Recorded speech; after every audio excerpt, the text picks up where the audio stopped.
Welcome back to Burger Minute, Welcome.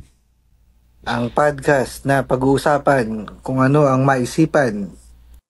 At kami ang inyong abang lingkod, si Rod at si President Prime Minister Kim, Supreme Leader.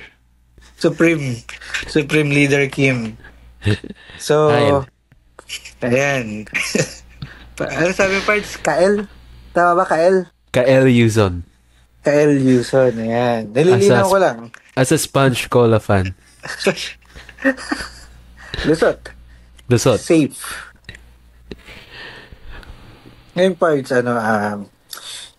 gusto nating maglaan ng konting panahon para sa isang news brief. Parts, anong brief yan? White. Ito ang kulay ng pagsuko. So, ang Nepal ay tinaas na ang kanilang white brief. Parts, ang ganda ng segue From brief to pagsuko. Amazing. Di parts kasi ang tindi na nabalitaan mo ba yung nangyari sa Nepal? Naririnig ko parts. Pero hindi ako masyadong informed. Ito, as of recording nito, medyo marami pang fresh at bagong developing stories na nagaganap dun sa Nepal. So, Parts, kung mabibigyan mo ba ng brief na naman. brief. Kung mabibigyan ko ba ng brief? Kung mabibigyan mo ng overview, yung nangyari. Ano ba nangyari? Per ang summary siguro, nag-alsa ang mga Gen Z at sinunog nila, pinabagsak nila, literally at figuratively, ang gobyerno at ang mga building nito, parts. Ano ba to parts? People power levels? Parts, mas matindi. Mas matindi. Bakit? Oo. Kasi ang people power dito sa Pilipinas yung kay yung sa panahon ni Ferdinand Marcos Sr. peaceful, relatively peaceful yung specific point nung revolution, yung people power revolution na yun, no, 'di ba? Yung mga madre, mga pare, no, mga masa, sila yung sumugod, nagprotesta peacefully, no, through sheer volume ng people at belief, no, faith. Yan ang isa sa mga parang pinakamatitinding parang driving force nun, peaceful revolution nung time na yun dito sa Pilipinas. Pero yung sa Nepal, ang tindi. So, malapit din sa malapit sa atin. Kaya ako naalala kasi, 'di ba, mayroong din tayo issue ngayon yung mga sa flood control at yung mga nepo babies na pinagpepiestahan sa social media ngayon. No? So isa 'yun sa mga common denominator, no, na mayroon yung nangyaring revolution dun sa Nepal, saka dito sa hinaharap natin ngayon. At sana hindi naman umabot sa punto na magkakaroon din tayo ng ganong klase ng direksyon. Ano ba ang trigger sa kanila? Corruption. So, matinding corruption. Tapos, in your face pa nung mga anak ng politiko, yung parang may narinig ako na nepotismo sa gobyerno, corruption, antindi daw. Merong social media ban parts. Kasama ba yun? Meron, nagkaroon din. So, after ng malawakang pag-call out, no, dun sa kinakaharap nilang issue, no, yan, yung nepotismo, corruption, unemployment rate. Tapos, ang ginawang solusyon ng Nepal, ang nakita nila is to parang force itong mga social media platforms to conform to a stricter guidelines. Madaling salita, lilimitahan kung ano yung mga pwede at hindi pwede. No? Na may deadline sila dyan. Pero eventually, ang nangyari, binan. Parang 26 social media platforms ang naban. Oh, medyo kagaya nung gusto sanang gawin ni Trump sa TikTok. Diba? Parang hindi ko matandaan kung naban ba sa US yung TikTok o na-warningan lang o kung ano, pero Naban siya. One naban. day. One day. Oh. Medyo, kasi sa space namin, sa work ko, medyo malaking dagok siya dahil nagmamarket din sa TikTok. Di ko alam. Parang na-hocus-pocus biglang one day lang. Na magic. Oo. Dito parts, binan. 20, Facebook, X, YouTube, banned sa Nepal.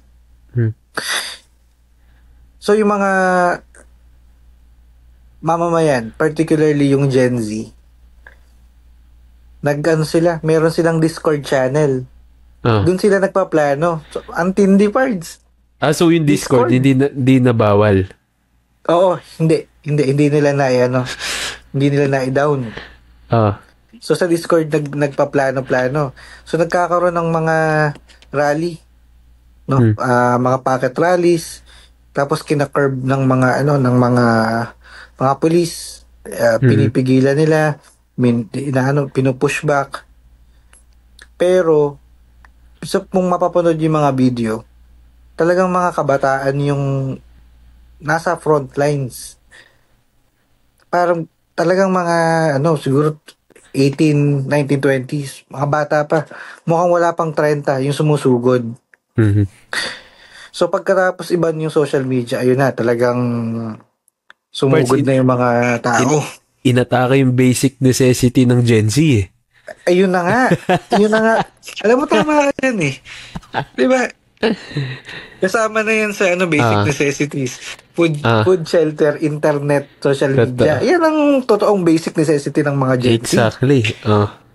So, tanggalan mo na kami ng trabaho. Wag lang ng social media. Gutumin mo na kami. Gutumin mo na kami. Kasi walang unemployed eh. Mataas ang unemployment rate, so walang trabaho. Ang tagal na ng problema na yan. Tapos, nung lang yung social media, boom. Oo. Tapos saka masakit kasi din yung in your face sa kanila yung kamukha na experience natin. Yung kayamanan nitong mga nepo babies na ikaw bilang taxpayer na naghihirap, makikita mo itong anak ng opisyal na sobrang lavish ng lifestyle. Di ba? Sampal sa mukha yun. Tapos pamilya mo naghihirap. Tapos sila kung ano-ano lang pinagagasahan ng pera. Meron pa parang Pards, isang anak ng politiko, may post siya, Pards, isang Christmas tree na gawa sa pinagpatong-patong na box ng, di ko alam kung Hermes yun o Louis Vuitton. Ang tindi. Pards, hindi naman kilala ang Nepal bilang isang sobrang yamang bansa, di ba? So, para magkaroon ng ganun, sabihin, matindi talaga. So, ngayon, itong mga Gen Z, so, protesta sila, rally. Sinusugod nila yung mga, bahay ng politiko, ganyan. May isang instance na yung finance minister nila, first na, ang nakunan, nasa labas ng bahay, tumatakbo tong finance minister, may nakasalubong na Gen Z Pards. Pag tinadyakan. Yun ang ikukwento mo sa magiging apo mo. Totoo. Apo. nung okay pa naman siya. Ko tinadyakan ko yung finance minister eh. Okay pa naman siya. Di ko alam kung nabuhay o paano. Pero dun sa video, nakatakbo pa. Nakatakbo pa siya. Tapos, may isang vlogger. May isang vlogger, Pards. Punta siya Nepal. Sakto. Yun yung panahon na yun yung araw na sinimulan nila yung matinding protesta. Parang yun na yung pumunta siya sa Nepal pa-climax. Yung Alam first day niya. niya. Hindi Alam niya niya na alam. mangyayari. Hindi niya Oh. alam, Ferds. Pagdating Oh. niya doon, nagtataka siya, ba't nagkakagulo dito? Ba't may mga putukan ng baril? Ba't may mga tear gas? Ba't ang daming checkpoint? Diyos ko po. So, nun niya Oh. nalaman na ay pucha, punta Di ka pa naman para sa nila di pa naman nilalak ang airport. mukhang hindi kasi nakalanding pa siya eh. Ang hirap nun So, kung makakalabas ba siya. yun nga.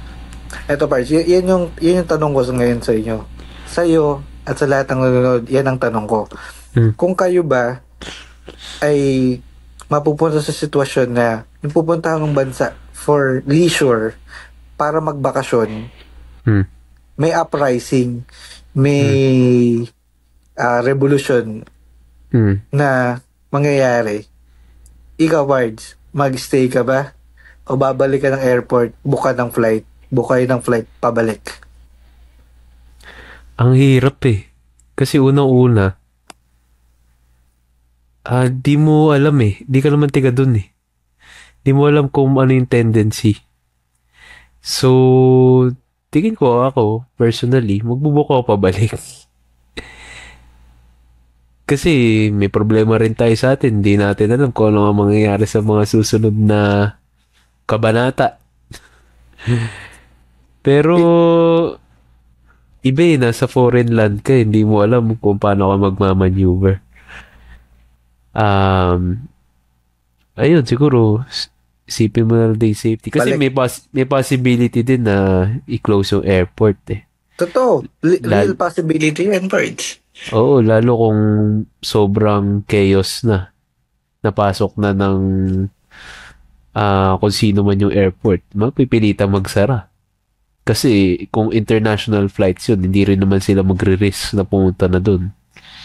Di ba may Kung di mga sila makabalik. notice pa yan? Magno-notice pa yan, di ba, na i-discourage namin yung pagpunta sa isang bansa na to dahil hindi stable ang ngayon, ang lagay ng, di ba, ang peace situation doon, di ba? Malaking dagok din siya sa tourism doon.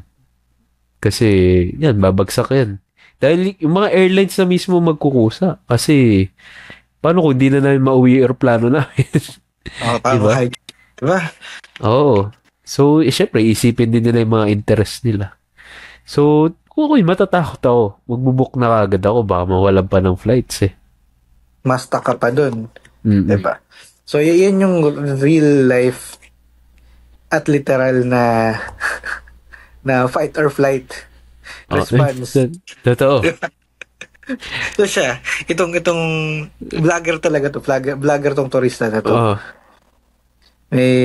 So pumunta siya doon para magbakasyon at mag-vlog. Naging siya biglang isang newscaster, news reporter, news correspondent. Naging journalist na siya. Oh, pinanood ko yung niya, yung video niya. Napakagaling kasi nandun siya kung nasaan yung aksyon. At mukha siyang walang kaalam-alam kung ano nangyayari, pero pumupunta lang siya. Parang nakikibaka siya dun sa mga yon. Dahil may media blackout din ba sa kanila? Kaya siya lang nakagawa nun? Oh, may essentially media blackout kasi wala kang social media eh. Mm-hmm. Tapos, social lang ang source. Pards. Pag tinignan mo yung mga binabalita sa iba't ibang news agency, foreign, credited siya dun sa mga video niya eh. Kaya kailangan i-credit yun. YouTube channel niya yung ginagamit na source eh. So, malaking bagay yung ginawa niyang pagstay dun sa bansa. So, yung isang instance, sumama lang siya dun sa, sumama siya para, hindi ko alam kung makibaka ba talaga o usyoso lang. Yeah. Kasi curious siguro din siya. Dahil kung hindi siya takot, malamang curious yun. Ano nangyayari dito? This is something na might be interesting for him. So, punta siya doon, binidyohan niya. Umabot sa point na meron itong mga kabataan na tinitibag na gate, pinipilit nilang buksan. Yun pala, yung parliament building na. Pag sinabi natin parliament building, ito na yung katumbas ng natin, building ng Kongreso, House of Representatives o Senado. So, Mhm. sinunog nila yung Parliament building dun sa Nepal. Tindi. Napakatindi. So, Tapos, hindi na rin makontrol ng police, ganun. hindi na kaya ng polis. May mga polis pero hindi na. Hindi na kinaya. Paano ang military? Maraming hindi nila napigilan yung mga kabataan, pards. Hindi Mm. na, kasi tinitirgas na sila. Meron ng mga So, ano na siya, pumuputok. no? Civil war. Oo, meron na. Mhm. Siguro nakita nila na hindi na nila kayang pigilan yung mga kabataan. Kasi ang dami na talagang sinusugod eh. Na Mm. mga bahay tsaka mga building. Pero sinusunog talaga nila. Ang, Mm. ang medyo kakaiba dun sa may isang image akong nakita na habang sinusunog nila yung isang building. Parts Mm. merong pirate flag ng One Piece. Oo, nakita Nakalagay. ko nga yan. Diba? Oo. Sabi ko, antindi ng One Piece. Bakit, parts? Ano, May meaning ba yan? cultural. Yung paglagay nila? May isang ano lang, may isang ang nakikita kong connection dyan. May isang arc sa One Piece na Mm. nag-wage ng war itong Straw Hat Pirates against sa world government. Mm. Sinunog nila yung flag ng world government. Pero ito naman, sinunog nila yung building, nag-hoist sila ng flag ng One Piece. Kasi ang kwento ng One Piece parts on a deeper level, freedom ang pinaglalaban nila.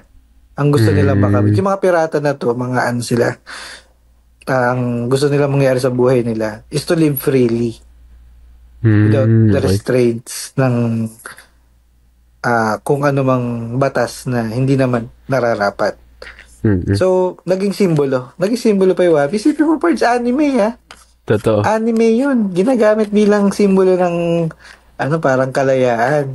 Meron din sa Indonesia. Meron din ganyan. Flag din ng One Piece yung nasa mga nagrarally. Di ako magdududa kung sa September, may pinaplano ngayong September na rally daw or protest. Bring him home. Maraming nagsasabi parts na bring him home. Uh, Di ko alam eh. Excited ako malaman kung meron ba maglalabas dyan sa kanila ng mga One Piece flag din. Pero mm. on a lang yun, on a medyo lighter note. Kasi iba yung sa Nepal, hindi light yun parts. Ngayon, na-overthrow nila yung yung government. Tapos, so successful sila na matibag yung existing regime. Mhm. Tapos, nag-election sila parts. Wala mo saan? Saan? Sa Discord din. Oh. Kung sino gagawin nilang susunod na interim leader. Mm. Sa Discord din. Ang bangis. So, may So, leader na sila ngayon. Interim. Tapos mag-election, Paulit. magsiset sila ng election sometime, parang October 5 ba? Parang ganun. Hindi ko alam kung season ba to ng global Global Revolution. Awakening. Kasi I may hope iba't so. ibang pero hindi natin wini-wish yung ganyan dito sa Pilipinas. Totoo. Dahil ayaw nating makasuhan ng sedition yan parts. Kaya hindi tayo hihiling Well, at ang sabi mo lang naman natin ay awakening. awakening. Informed. Oo, informed. So, kaya natin na pinag-uusapan kasi mahalaga na malaman natin tayong lahat na kung meron tayong mga nakikitang mali, at the very least, i-call out natin. Kamukha nung mga issues sa flood control. 'di ba? Yung mga nepotism diyan, kino-call out. Kasi that's the way na mapapaalam natin sa mga leader ng bansa natin yung mga sentimiento, 'di ba? Parts So, in a way, nakakatuwa maging Pinoy. bakit parts? Kasi tingnan mo, 'di ba kung iba to, medyo bloody revolution na ang mangyayari. Tayo parts naging dog show ang ginawa natin sa mga nepo babies. Dinog 'Di ba show. nagkatulong-tulong talaga lahat. I'm just hoping na meron siyang long-term effect. Na magkaroon naman ng hiya na gawin yun. Kasi parang naging, harap-harapan na parang i-connect the dots mo na lang na kaya namin ito nakuha kasi ganito kami. Tapos may mga kumakalat pang stories. IG stories or I don't know kung sa IG galing siya or sa ibang platform. Pero video, yung nagbabayad sa restaurant na talagang piniflex lang yung pera ng isang congressman na ganito karami yung dala niya, ganito kalaki yung bill ng kinain namin. So, dati, medyo, siya parang nilulook up siya na, wow, ganito pala maging politiko, ganito pala maging congressman. Big time. O, parang, Normalized na kasi, 'di ba? yun na yung ini-aim ng mga, yung pinakamasama, yun ang i-aim ng mga kabataan na, yun ang goal namin. Kaya maganda na sinishame siya ngayon. Maging lesson na rin sa lahat na hindi talaga siya tama.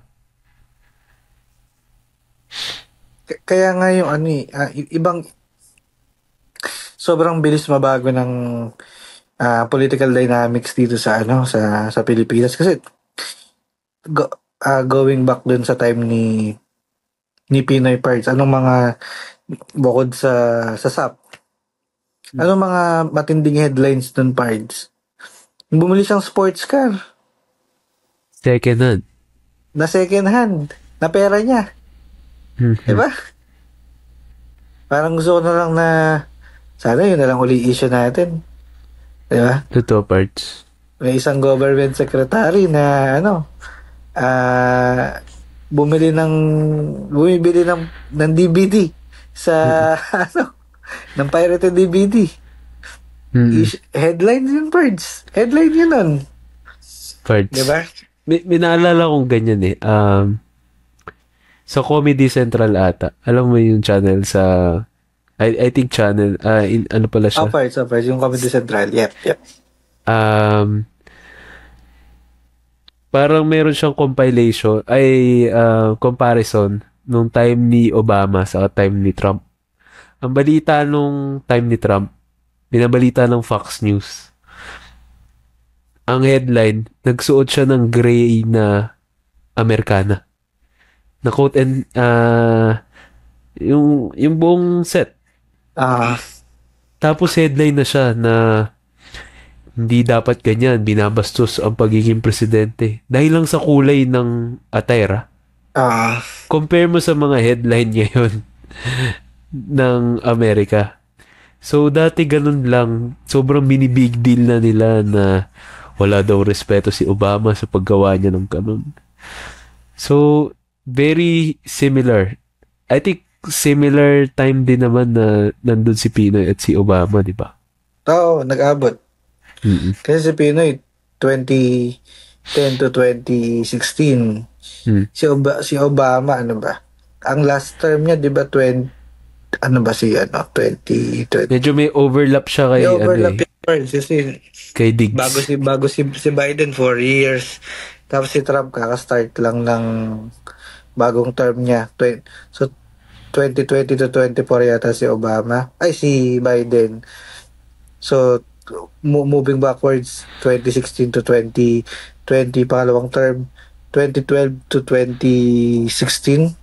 2012 to 2016 si Obama. So, may at least 4 years na overlap. Tapos may cycle May cycle itong mga mga leaders na ine-elect sa kung Mhm. saang-saang bansa. Ah, prominent na kilala natin, meron sa ating parts, yung panahon ni Duterte parts, kasabayan niya si si Trump din, 'di ba? Nag-overlap Mm. din sila. Mm. So, para tayo may global concept pagdating sa mga bagay-bagay at issue sa Mhm. pagpili ng leader. Si anong common denominator? Si si si P. Duterte ay si FPRRD, strong personality. Mm. Diba? Yung ano tawag nila doon? Kamay na bakal ba? Mm. Tapos si Trump din, ano din siya, very stern, strong ang kanyang pag pamamahala. Mm. Strong personalities. Mhm. No BS. Sasabihin lang kung ano gusto nila. Mm. Diba? Very very similar style ng pag-communicate. Diretso sa tao. Mm. May charisma. Parehong may charisma, di ba? Agree. Tapos ngayon, marami nang nagkakaroon different na ideologies. Pero anyway, going back dun kay gusto ko yung napunta mo sa US. May issue din sa US part recently. Doon naman sa ideological differences parts. Si Charlie Kirk Ano ba ang na nangyari, Eds? si Charlie Kirk naman ay ano ba tamang term sa kanya? Hindi ko masabi kung activist o ano, pero parang hindi ko siya, Influencer. ano siya, right wing ang kanyang Views. sinusuportahan. Views, Mm. very right wing. Very Trump ally ito. Mhm. Anong side ni Trump, generally dun din siya dun ang kanyang ideological beliefs. Mhm. So siya parts, pupunta siya sa mga school, open areas to have debate, have Mm. discussion.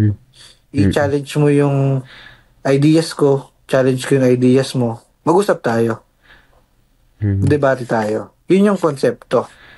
Mhm. Ngayon, syempre may mga debate dyan na hindi maganda ang mismong pagbara. Dahil pag nagde-debate ka, minsan nambabara ka eh. O kaya, Mm. parang in your face mo din sa ibang tao yung paniniwala. Mm. Very pang social media yung dating ng mga niya, videos tsaka yung mga salitaan niya. Mm. So, maraming naiinis sa kanya, marami ding sumusuporta. So ngayon, meron siyang may tour siya sa US din. May Parang tour pa. universities yung pupuntahan niya o nag-tour siya to challenge yung mga ideas. So more on ganun lang talaga, debate. Debate lang parts. Di siya Debate lang preaching. yung kanya. So pwede mo kasi sabihin preaching dahil maraming nakikinig sa kanya. Mm. Pero hindi niya, paano ba? Hindi niya pinipilit na sundin niyo ako. Ang Hindi sinasabi niya niya, hindi niya lang isusubo sa'yo. Kumbaga icha-challenge niya yung idea mo. oh, Mm. gano'n Gets. naman, iba-iba naman paniniwala eh. Diba? So who's to say na who's right, who's wrong? Mm. So, yun. Ang naging problema, nandun siya sa isang school, sa isang university sa US, ay pagdebate. Mm. Inano siya, Pards, hinit siya. Kamukha nung ginawa kay Trump. Pero ito, tinamaan siya sa leeg. Mhm. At dun ang kanyang huling stage presence ay nawala.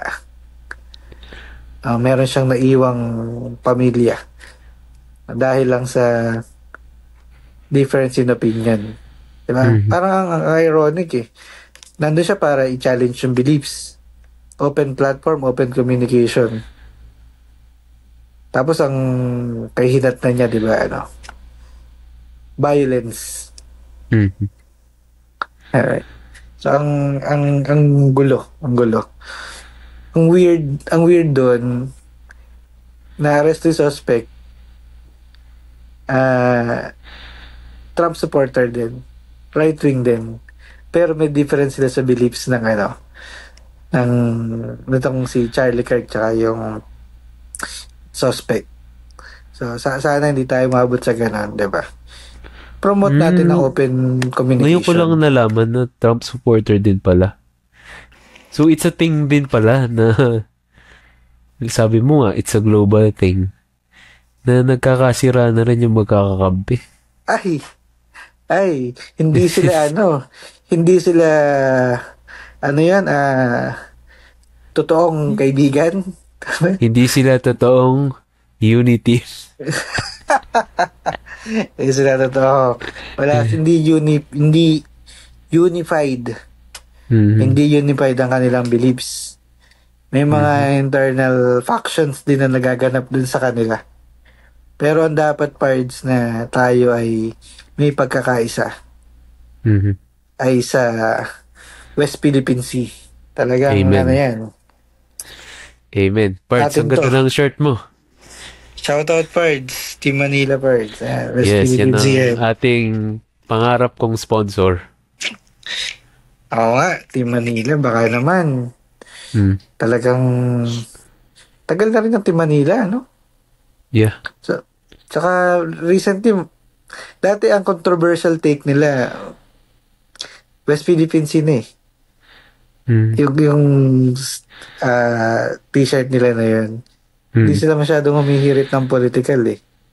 Ngayon, May, buwabanat sila, meron sila, Alice Go, meron na may ba? Hindi t-shirt. ko nakita. May t-shirt sila, ako'y simpleng tao lang po, Your Honor. Sweet Ayos lang, yan, sweet. ayos. Pa-tweetams lang yung banat nila eh. So, paminsan-minsan, dadaanan natin tumagan itong usapan ng social Parts, commentary natin. interesado ako malaman, ano yung take mo doon sa nangyari kay Charlie Kirk? Anong take ko? Mali yun. Hmm. Mali. Kasi, nandun siya para makipag-usap eh. Mhm.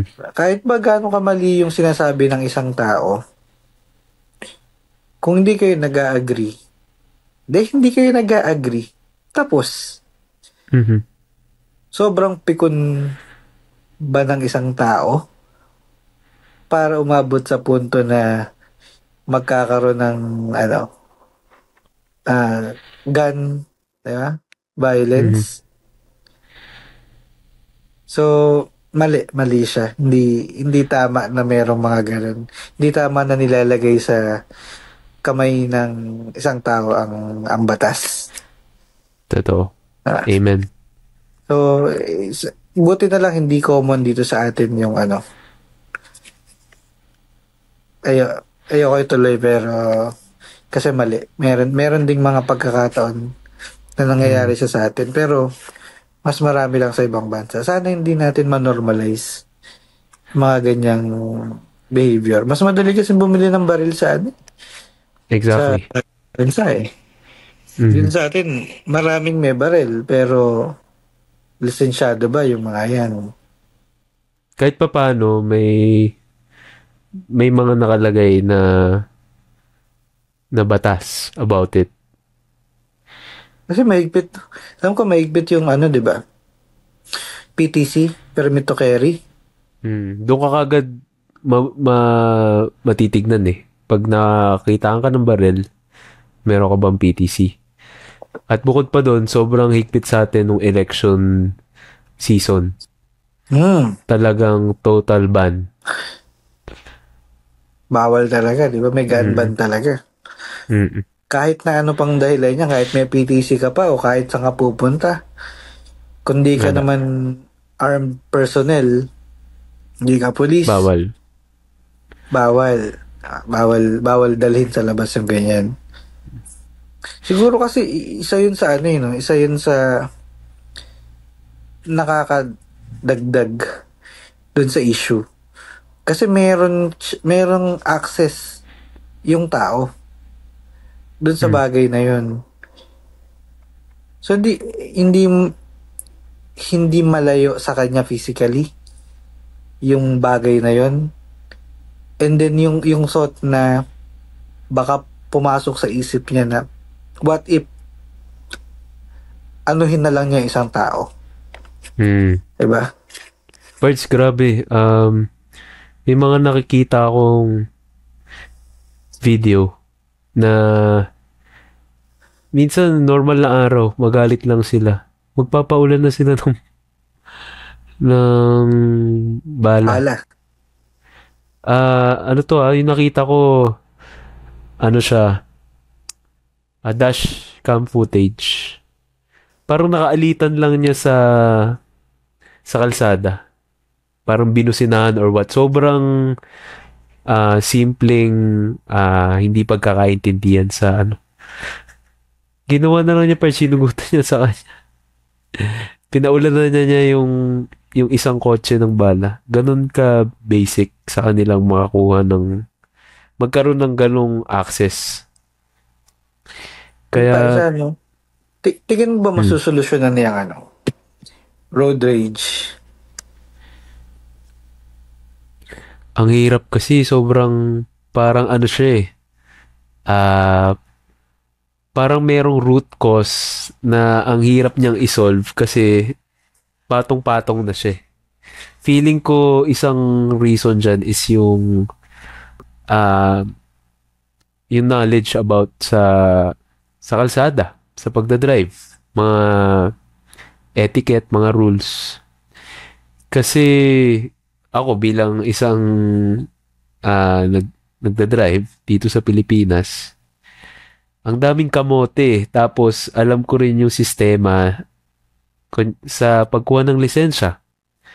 Mabilis siya makuha kahit hindi ka ah, wala ka masyadong alam about it, pwede mo siya makuha. So, ngayon, hindi mo na alam kung sino ba talaga yung totoong may alam, sino ba yung may hindi alam about it. Parang may sarili-sarili tayong take kung ano yung tama sa daan. Hmm. Kaya, yun din siguro yung nagiging cause ng road rage. Kasi tingin ko tama ako. Tingin din niya tama din siya. So, sino na talaga? Parang ang next na lang nun, yun na nga, mapunta sa violence yung argument. Na ang hirap niyang isolve, di ba? Kasi buong Pilipinas yung problema na yun eh. Kahit saan meron no? Parts ang naisip ko nga dyan, bakit hindi pa isama sa subject sa school ang typical rules sa kalsada? Kasi kahit hindi ka naman magiging driver, kahit di mo plano yung maging driver ever sa buhay mo, at some point, may experience mo siya, mamamasahe ka, tatawid ka ng kalsada, nandiyan na siya eh. So, mahalaga na malaman mo. Lalo na sa time ngayon na kahit sino pwedeng mag-e-bike na wala namang experience sa pagdadrive talaga ng actual na kotse. So, meron silang sarili nilang take sa batas. For example, nung isang araw lang parts dito sa Jollibee, sa crossing. Oo, ano sabihin ko sa lugar? Oo, Hmm. binabagtas ko yung daan na yun. Merong matandang naka-e-bike na nandun sa lane ko, umaandar head-on dun sa lane ko, na nasa tamang lane ako. Tapos siya pa yung galit. Binubusinahan ako. Medyo nalito ako eh. Ano pong mali ginagawa ko? Nandito ako sa lane ko.